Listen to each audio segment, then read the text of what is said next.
Olá, pessoal, como todos vocês estão? Eu espero que vocês estejam bem por aí.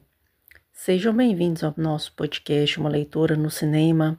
Eu sou Gisele Santos e eu venho sempre trazer minhas dicas e minhas opiniões sobre livros, sobre filmes e sobre séries.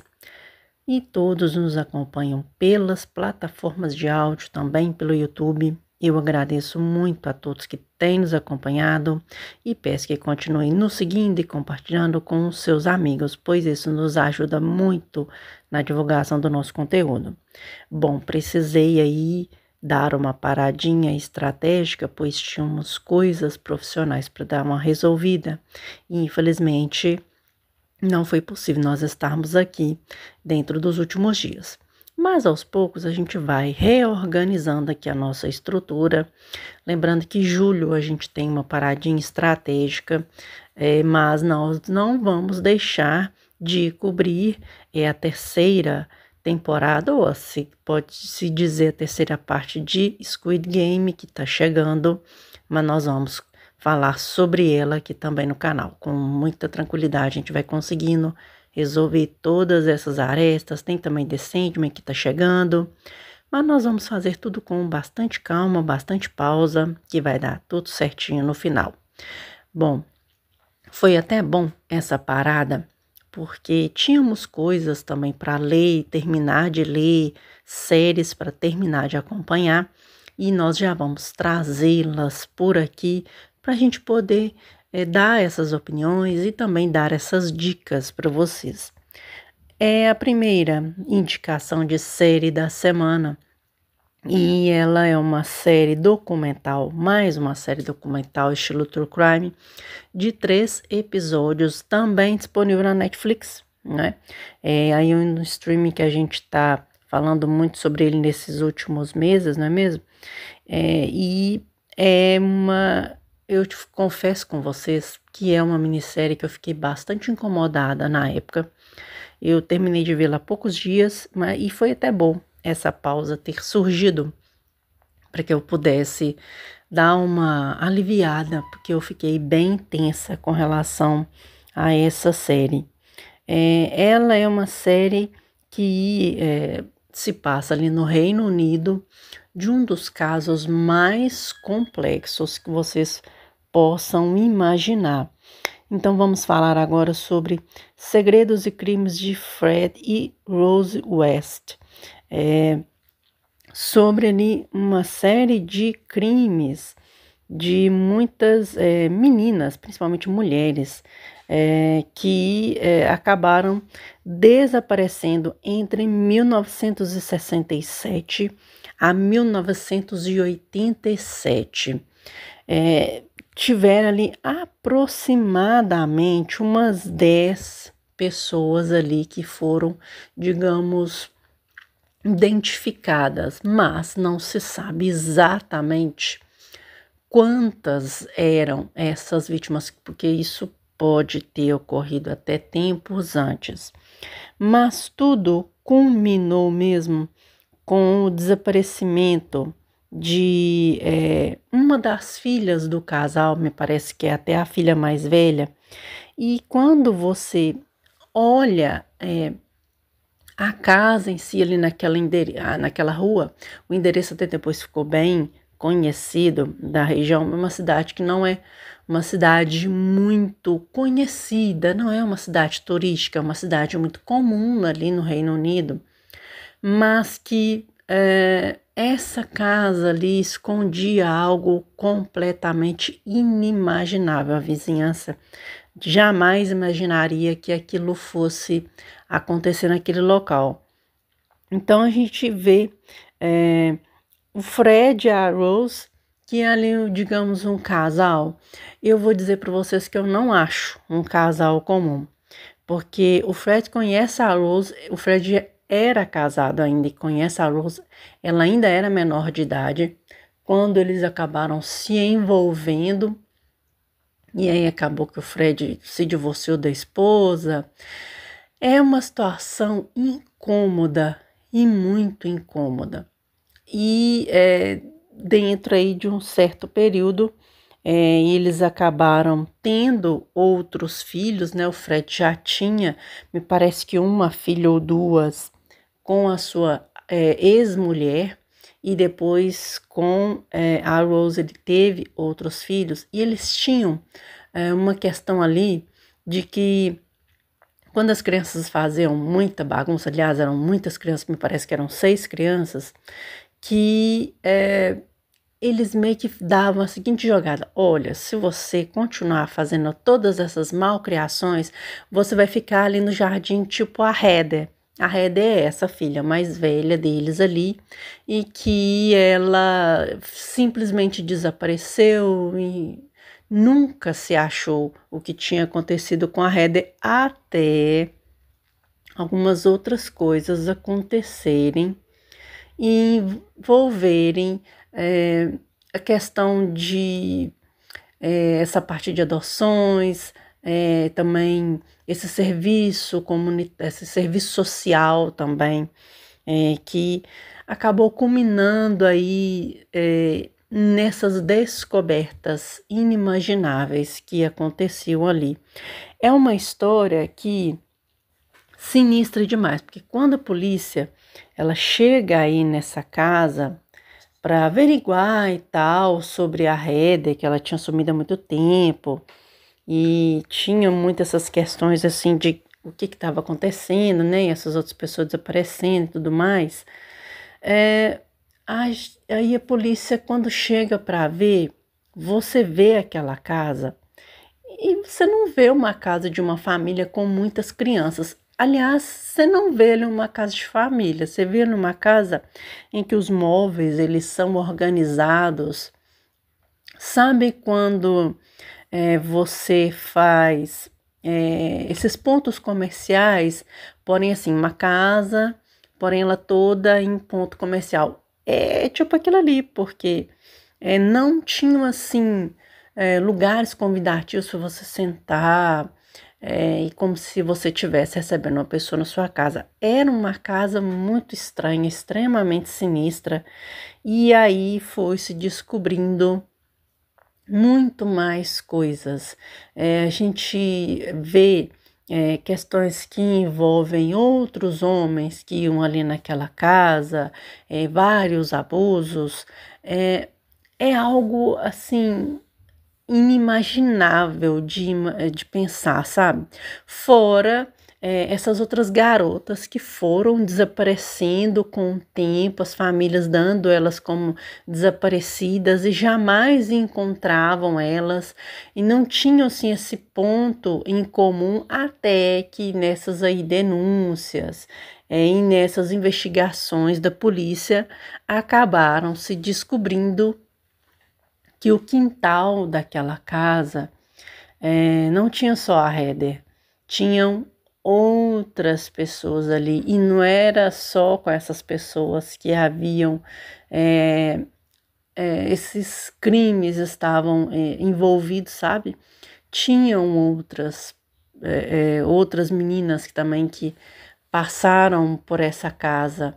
Então aqui nesse documentário a gente tem essas impressões tanto de gravações de pessoas que trabalharam no caso, tem-se também a vizinhança, né, a imprensa que trabalhou, que cobriu o caso, que se descobriu coisas horríveis ali, e também as próprias famílias dessas meninas que foram, que acabaram sendo raptadas ali por eles e feito coisas horríveis, e começou-se também envolvendo uma outra vítima que por muito pouco ela também não seria mais uma pessoa desaparecida, uma ex-babá deles ali, das crianças que acabou escapando por pouco de toda essa situação.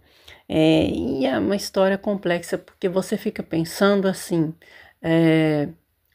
às vezes você vai sair de casa e você vai pegar uma carona com uma pessoa e tal. Então, até nisso a gente tem que tomar cuidado, porque muitas dessas meninas desapareceram por isso, por ter pegado uma carona com uma pessoa. E aí foi se descobrindo esse modus operandi desse casal. Inicialmente não se acreditava que a Rose tivesse algum envolvimento, mas o Fred estava assumindo tudo. Mas aí a gente vai descobrindo que tem muito mais caroço nessa manga e vai se descobrindo outras coisas horrorosas ali que esse casal fez com, além, né, dos filhos, né, esse abuso psicológico, né, mas que tenha outras coisas também ali envolvendo, nossa, é assustador de pensar, tá? É assustador mesmo de pensar todas essas situações. Mas é um documentário muito interessante de acompanhar. É mais uma história, quando a gente fala de true crime, é mais uma história de mais um ponto que a gente tem que observar, a gente tem que prestar atenção, porque a maldade, ela nem sempre ela é estampada nos jornais. A maldade, ela pode estar ao lado da sua casa e você não faz ideia de que essa maldade está ali, sabe? Eu imagino que a vizinhança desse local não deva ter ficado muito feliz quando descobriu tudo isso. E que ficou marcado aquele endereço ali, com certeza, na memória de todo mundo que esteve na cidade, que vive na cidade há muitos anos. Mas vale a pena conhecer essa história. São 3 episódios, tá? É mais ou menos 1 hora e pouco cada, mas é bom você dar uma respirada, porque tem gatilho sim, para abusos e outras coisas que se assusta de ver a maldade e a malícia humana, tá? Com certeza. Então, essas são as minhas impressões, as minhas indicações de Segredos e Crimes de Fred e Rose West. Está disponível na Netflix. Vocês podem ir lá e acompanhar. E se vocês viram, deixa suas impressões para a gente. É interessante a gente compartilhar essas impressões e as histórias aqui. Agora nós vamos falar de mais uma série na Netflix. Eu não tenho certeza se ela vai ter segunda temporada. Eu vou dizer que ela tem uma temporada só. E mais à frente, se tiver uma segunda, a gente pode trazer uma atualização, alguma coisa assim. Essa já é uma série muito boa. Aliás, essa série anterior que nós falamos é uma indicação da Joyce Rodrigues, do Ler Até Amanhecer, uma excelente comunicadora, e também o Beto Ribeiro, que fizeram essa indicação e eu acabei acompanhando e achei muito interessante. Já essa nova, eu tinha visto no catálogo da Netflix, eu ia começar a assistir e acabou que eu vendo uns episódios tanto do Falando de Nada quanto do Derivado Cast. O Michel chegou a começar a ver e gostou bastante, indicou. Então é mais uma dessas indicações que a gente pode dizer agora para vocês. E nós vamos então falar de Departamento Q. São 9 episódios nessa primeira temporada. Não vou dizer se tem segunda, porque realmente eu não sei nesse momento dessa gravação, desse áudio. Mas é uma série sueca que é muito, muito interessante, vale muito a pena vocês acompanharem. Aliás, ela lembra muito uma série antiga de crimes, assim, que eu gostava demais da conta. Não sei se vocês estão lembrados da Cold Case, Arquivo Morto, antiga, que passava na TV. Lembra um pouco, sabe, essa dinâmica dessa história, mas com uma coisa mais atualizada, vamos dizer assim. Bom, aqui a gente... é uma série, aliás, do mesmo criador de O Gambito da Rainha, uma série que eu também gosto muito. Eu não sei se eu cheguei a falar sobre ela por aqui. A gente pode em breve falar sobre ela também no Revisitando Séries, né? Mas aqui a gente vai ver o Cal, que é um detetive muito sagaz, extremamente assim, inteligente, mas ele tem uma coisa que ele é um colega de trabalho intragável. Sabe aquele coleguinha que ele, só de ele chegar no ambiente, ele já te incomoda? A presença dele não é nada agradável. Ele é um cara extremamente arrogante, teimoso, antipático, um cara chato, vamos por assim dizer. Só que tem a questão, ali na polícia de Edimburgo, ele é testemunha de um crime que acaba envolvendo ele e o seu colega, que acabou sendo baleado. E o que acontece? Ele ficou meio assim, confuso durante toda essa situação. Esse colega dele também, teve um, né, policial que morreu, teve esse outro colega dele também que ficou paralítico. E aí o que acontece? Ele ficou com esse trauma, né? Porque não, mesmo eles envolvendo essa questão de crimes diariamente, é uma profissão extremamente perigosa, porque o caso ali em questão vai sendo mostrado um pouco, a gente vai entendendo essa dinâmica do que aconteceu, mas diante dessa dinâmica e tudo que aconteceu no caso, a chefe dele decide rebaixá-lo, colocá-lo num local, ele é tipo um subsolo ali, e ele vai estar junto de uma equipe que tem ali umas oportunidades assim, de pessoas que ou nunca tiveram oportunidade, ou, por exemplo, aconteceram outras coisas, acabaram ali, e eles vão solucionar ou tentar dar aí uma solução para aqueles casos assim que ou nunca tiveram a solução, ou por algum motivo que não tinha a prova e o caso foi encerrado, sabe? Os famosos arquivos mortos, sabe? Arquivos mortos, né? Exatamente deu a ideia daquela cold case, que a cold case era isso. Ela era uma divisão da polícia que era especializada na solução desses casos chamados casos sem solução. Então aqui a gente vai acompanhando essa questão desses casos ali não solucionados ou que tiveram o seu certo fracasso, mas tem muitas outras coisas, sabe,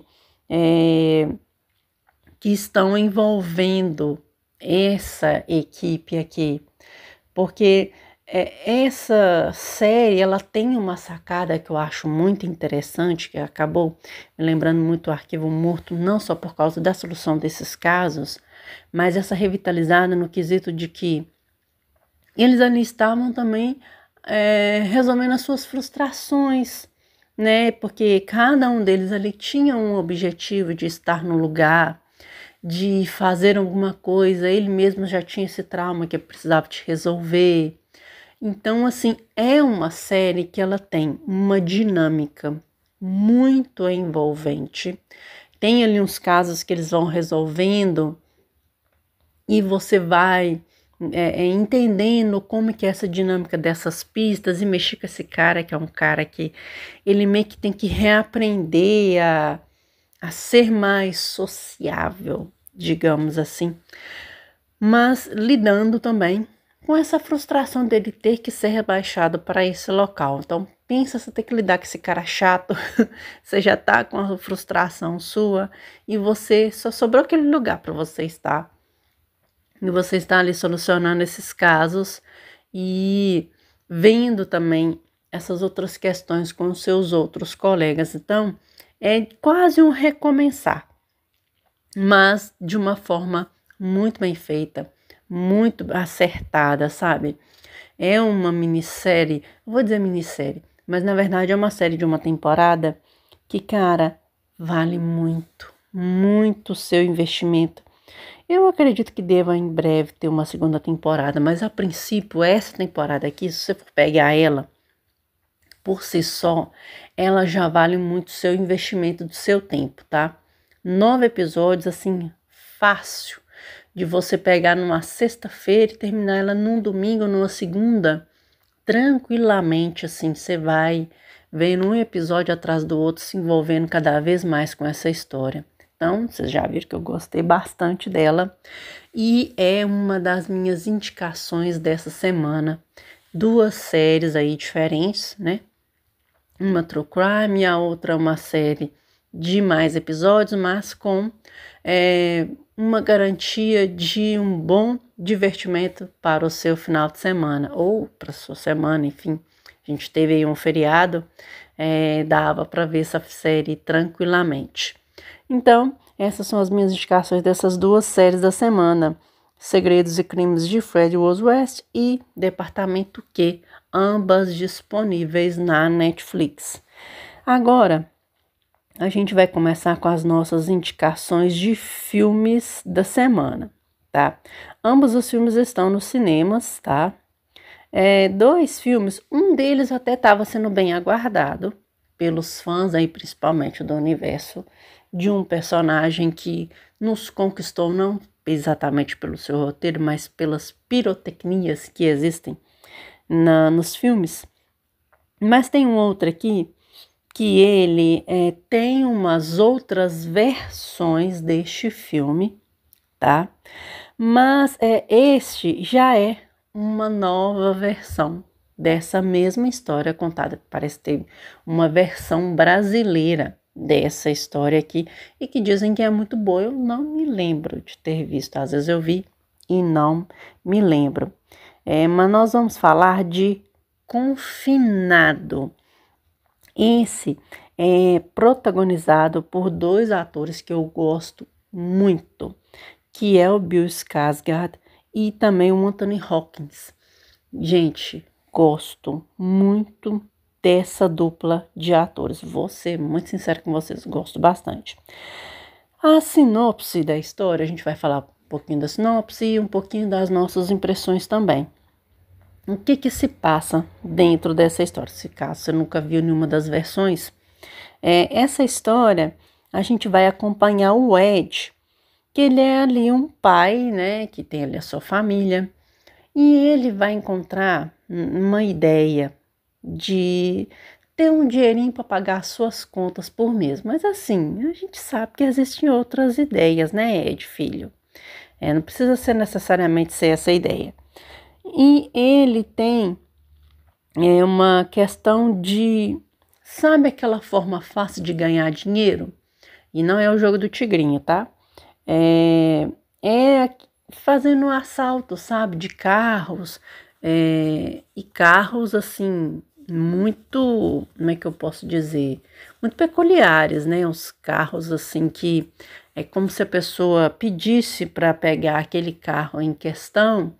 E ele tinha que ir lá assaltar, entregar o carro, ele pegava o dinheiro, mas né, a gente viu que não era somente o dinheiro para pagar as contas que ele precisava, né?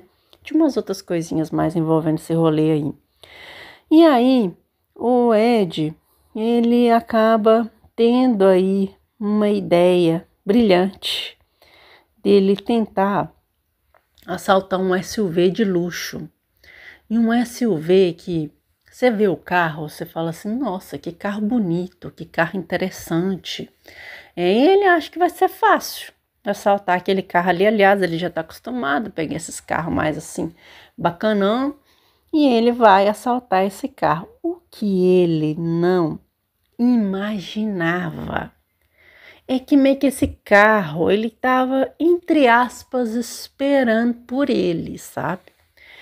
Porque ele acaba ficando preso nesse carro, né? O carro, na hora que ele vai tentar sair, ele trava ele todo ali dentro e tem uma voz falando com ele no carro. Aí você pode achar que é inteligência artificial, alguma coisa assim, não. A gente vai descobrir que essa voz é a voz de uma pessoa que está disposta a dar uma lição no Ed, tá? E aí a gente vai entrando nessa espiral de consequências de atitudes que você pode escolher por não pegar essas consequências para você, porque se você tiver essa atitude, naturalmente a consequência vai vir em algum momento, tá? E, gente, Eu vou ser sincera com vocês, assim, você tem duas formas de ver esse filme. Você tem a forma de ver esse filme não tendo visto nenhuma das outras versões, porque se você tiver visto alguma das outras versões, você vai encontrar muitos pontos negativos com relação a essa versão aqui. Eu vi resenhas de outros criadores de conteúdo que viram essas outras versões e deram muitos pontos que eles não gostaram do filme, pontos que eles gostaram do filme. E também você pode colocar essa questão assim: não vi nenhuma das versões, vou optar por ver essa versão aqui. E você pode até gostar do filme. Eu vou ser sincero com vocês que eu gostei com algumas ressalvas, porque esse dar a lição no Ed, esse ponto de dar a lição no Ed, eu gostei bastante, porque é algo que todo mundo sonha em fazer um dia com um bandido, sabe? É o famoso ouro por travar línguas da pessoa aqui hoje. É o famoso olho por olho, dente por dente, sabe? Mas eu acho que a forma de execução, ela ficou às vezes até um pouco forçada. Tem uns pontos aqui que meio que me deram incomodadinha assim. Não vou dizer que é um filme ruim, porque ele não é um filme ruim, não. Só que se você tiver num dia que nada estiver dando certo para você, você não vai querer vir assistir esse filme de jeito nenhum. Agora, se você tiver num dia tranquilo, se não quiser muito se ater a tantos detalhes, se não for uma pessoa muito detalhista, naturalmente você vai gostar disso aqui, porque tem alguns pontos aqui que você vai ver e vai falar assim, não acho que essa seria uma solução inteligente, mas depende muito do seu momento também de assistir esse filme, e filme tem muito isso, você tem um momento de assistir e gostar e não gostar, tá? Isso aí é muito particular de cada um. Um momento em que eu vi esse filme, eu acabei me lembrando das resenhas e não vou dizer que eu não gostei. É um filme que eu gostei sim, eu achei um assunto bem bacana, só achei que alguns pontos ficaram meio que forçados demais, principalmente ali no final, eu achei que tinha umas coisas meio forçadas, até uma certa parte do filme, o filme estava funcionando, mas aí quando vai dando pro final, parece que, sabe aquela impressão de que você tem que acelerar a fita? Ficou essa sensação para mim, mas é um filme bem bacana de acompanhar você no seu final de semana, tá? Vale bem a pena essa experiência. Então, essa é a nossa indicação de Confinado. Não vi as outras versões, não sei se eu vou ver as outras versões também. Quem sabe, né? Daqui a algum tempo eu possa ver e trazer. Se você viu essas outras versões e não quis ver essa e a história é parecida, diz nos comentários o que vocês acharam. Eu vou querer muito saber a opinião de vocês, tá? Então, essas são as nossas impressões de Confinado.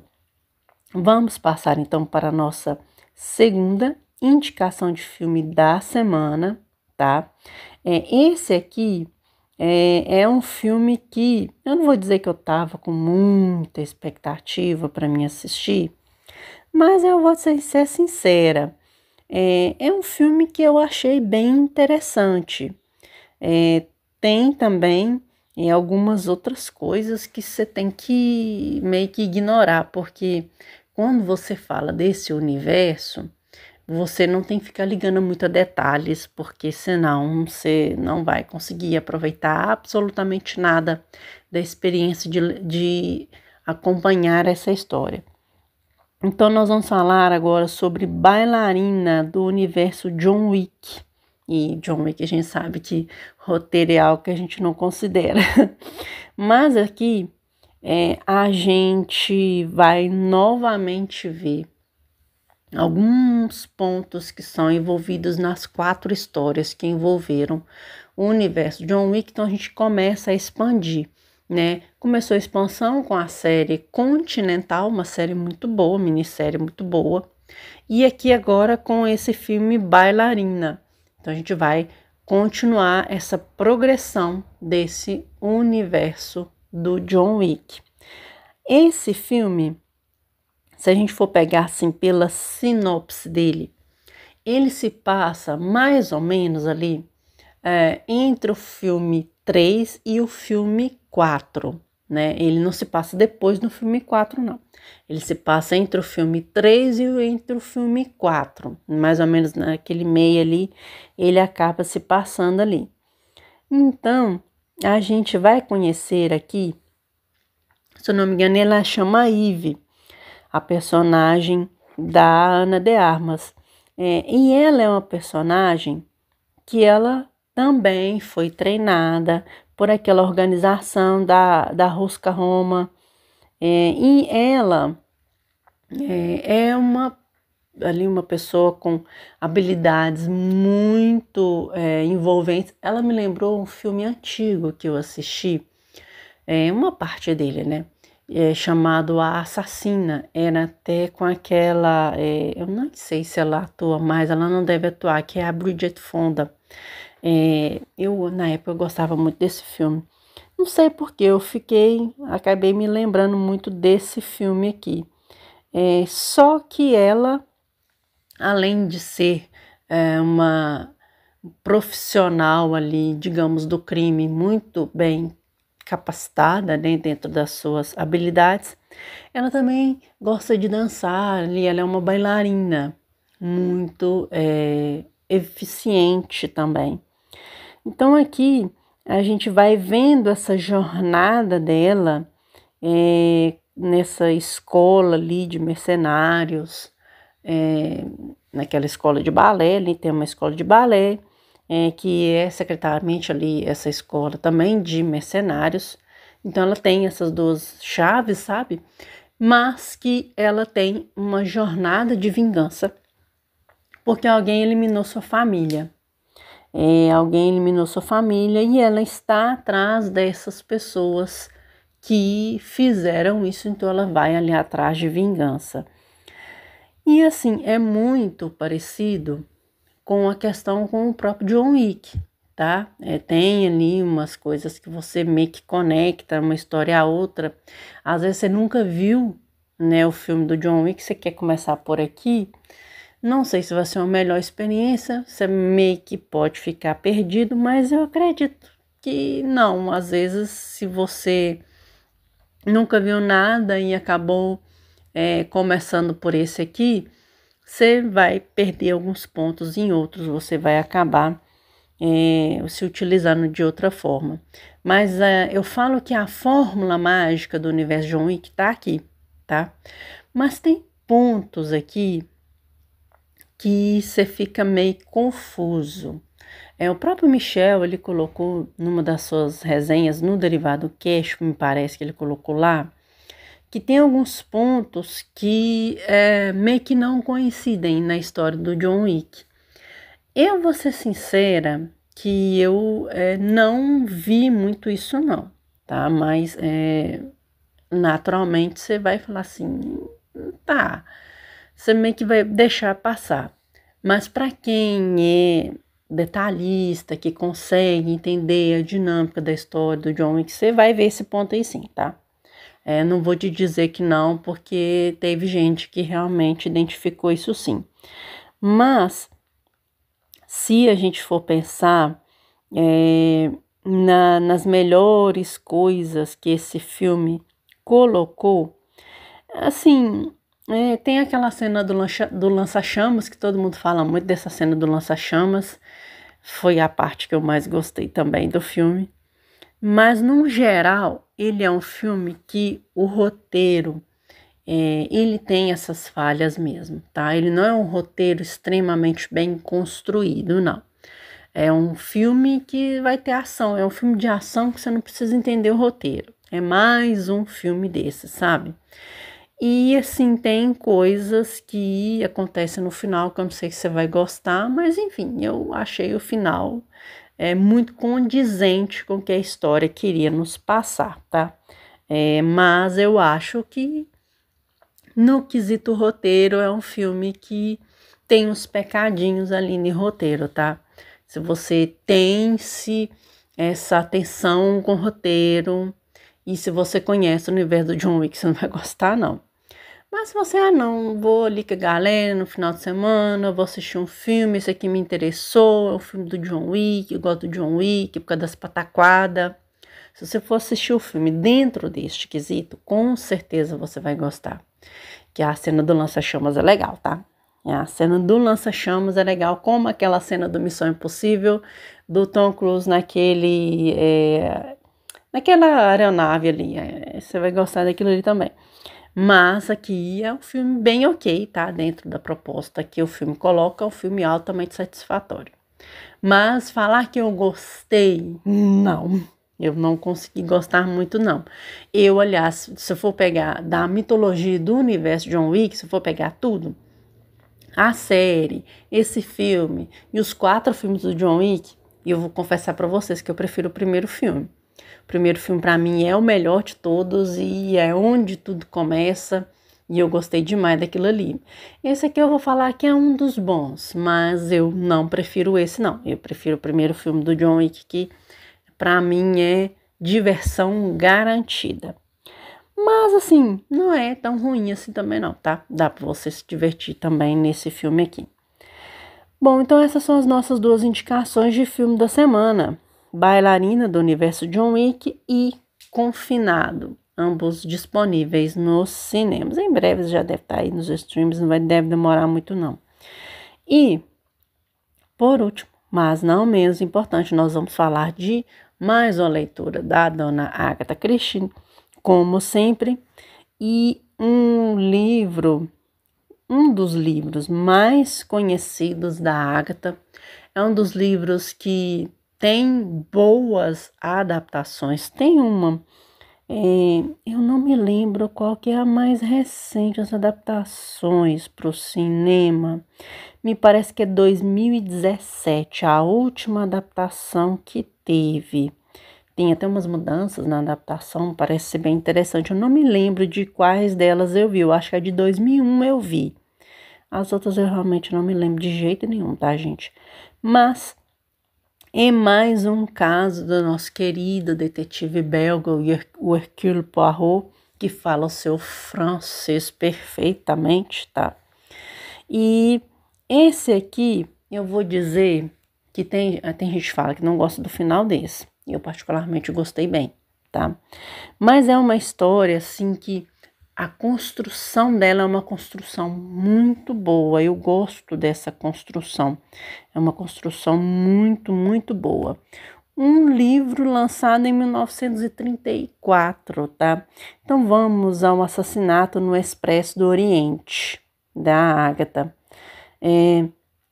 É uma história muito, muito interessante.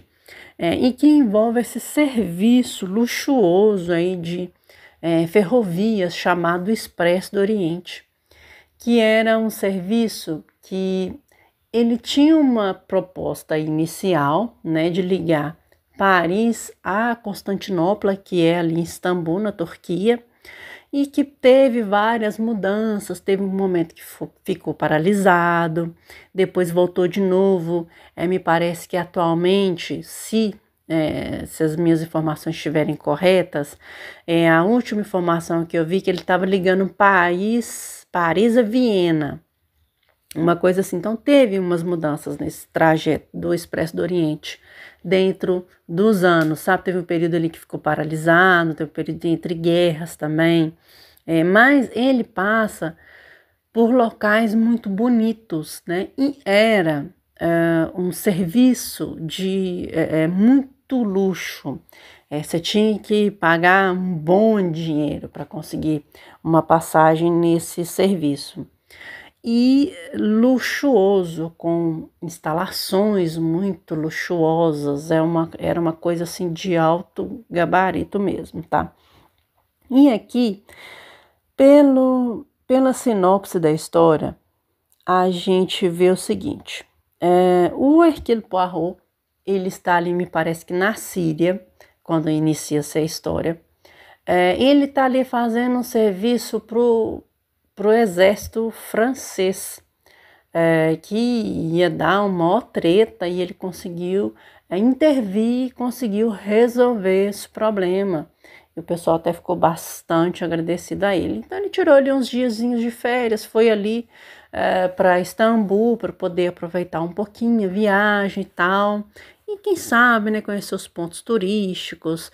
Eu não me lembro se em algum dos outros livros da Agatha ele já chegou a fazer essa viagem. Eu acredito que sim. Se não foi dos que eu já li, em outro, com certeza, ele já deve ter feito essa viagem. Só que quando ele chega lá, ele recebe um telegrama para ele voltar para Londres, porque tinha um caso que ele já estava envolvido nesse caso. Ele deu uma parada porque esse caso não andou, e ele então foi chamado para essa questão lá, ele acabou indo, e como o caso teve uma nova atualização e precisava-se da presença dele, ele precisou ir para Londres, só que ele tinha uma certa pressa para chegar lá. Como ele conhecia o dono da companhia que fazia neste momento da história essa viagem, né, do Expresso do Oriente, então ele conseguiu meio que de última hora encaixá-lo ali. Teve uma confusão bem complexa, porque a logística ele estava muito estranha, porque nessa época do ano, como estavam no inverno, era um período que as pessoas não viajavam muito, e tinham-se durante o trajeto locais em que podiam ter nevascas, e o trem ficava totalmente parado ali, ele ficava impedido de continuar a viagem. E ele achou estranho do trem estar todo cheio, mas eles conseguiram ali colocar ele ali. E ele achou ali também outros pontos bastante curiosos ali, porque tinham pessoas de diversas etnias, de diversas classes ali. Ele achou aquilo muito curioso, né, de certa forma. Em um certo período da viagem, um senhor ali americano que, né, se viu que ele tinha muitas posses, e ele pede a ajuda ao Hercule Poirot porque ele estava sendo chantageado e ameaçado de morte. Só que o Hercule não quis pegar o caso, porque ele estava num período de férias, ele precisava voltar a Londres rapidamente para resolver essa outra questão desse outro caso. Ele acabou não querendo se comprometer nessa viagem, ele estava apenas fazendo a sua viagem de volta para Londres. Mas, quando o trem chega ali à região da Iugoslávia, e tem-se essa nevasca acaba se cumprindo, o trem fica parado, e acontece o crime envolvendo exatamente esse americano. E, por solicitação do amigo do Hercule, que ali é o dono da companhia desse trem, ele então fica incumbido de verificar as passagens, quem que eram aquelas pessoas e tudo mais, para tentar identificar quem que é a pessoa que cometeu esse crime. Um crime bem confuso, bem complexo, porque tem ali uns pontos que envolvem um outro caso também antigo, que por uma das evidências acabou apontando para isso. Quando se faz meio que a autópsia ali do corpo, se identifica umas coisas muito incomuns para um caso, digamos, padrão, se isso existe um caso padrão para um crime. E aí o Hercule Poirot, com a sua sagacidade, continua na sua tática padrão de conseguir ele puxar as palavras que ele precisa das pessoas. Ele tem uma leitura de linguagem corporal muito boa, ele é muito sagaz nisso, né? E pelas características físicas do Poirot não serem as mais atraentes, as mais brilhantes, as mais... ele não é um cara assim que é chamativo, sabe? Ele é um cara que ninguém dá nada por ele, e isso é um ponto positivo, que vocês não fazem ideia o quanto isso é positivo para ele. Uma vez que ninguém acredita que ele vai fazer alguma coisa, ele consegue então se infiltrar, se envolver e arrancar das pessoas aquilo que mais é necessário para a solução de um caso. Então tem-se ali o final, e muita gente não gosta desse final, acha o final meio estranho, né, assim, muito diferente do que o Poirot fazia nos seus outros casos. Mas eu me lembro que teve um outro caso que ele também não agiu da maneira que seria, digamos, o padrão. Teve um outro caso que eu li uma vez, eu não me lembro qual caso foi, mas que ele agiu também de uma forma diferente e um pouco até, de certa forma, parecida com esse aqui. E eu achei muito perspicaz e muito condizente com o que a história dizia. E eu particularmente acho um dos livros que eu mais gostei da Agatha. Aliás, essa edição que eu tenho foi a edição que eu ganhei de presente de aniversário uma vez. Então, Duda, se você estiver me ouvindo, Maria Eduarda, eu li, tá? O livro que você me deu. E altamente satisfatório, gostei bastante dessa história. Ela já tinha lido essa história, ela gostou, sabia que eu gostava de Agatha Christie, acabou me presenteando e eu fiquei trocentos anos com esse livro aqui na biblioteca. Ela já havia me perguntado a vez se eu tinha lido e eu não tinha lido. E agora paguei com sucesso essa dica, né? E esse meu presentinho. Então está aqui altamente satisfatório dentro dos livros da Agatha que eu mais gostei. E esse aqui também vai entrar na minha listinha de livros top da Agatha Christie. Bom, essas então são as nossas dicas da semana, tá? Me desculpem aí o atraso, né, das resenhas, mas isso vai acontecer algumas vezes, né? Tô reorganizando a minha vida, então coisas vão mudar com certeza, né? Com a graça de Deus isso tudo vai acontecer, mas a gente vai se reorganizando por aqui e trazendo também as nossas indicações, as nossas dicas aí da semana. E eu me despeço então de vocês agora. Muito obrigada a todos que têm nos acompanhado.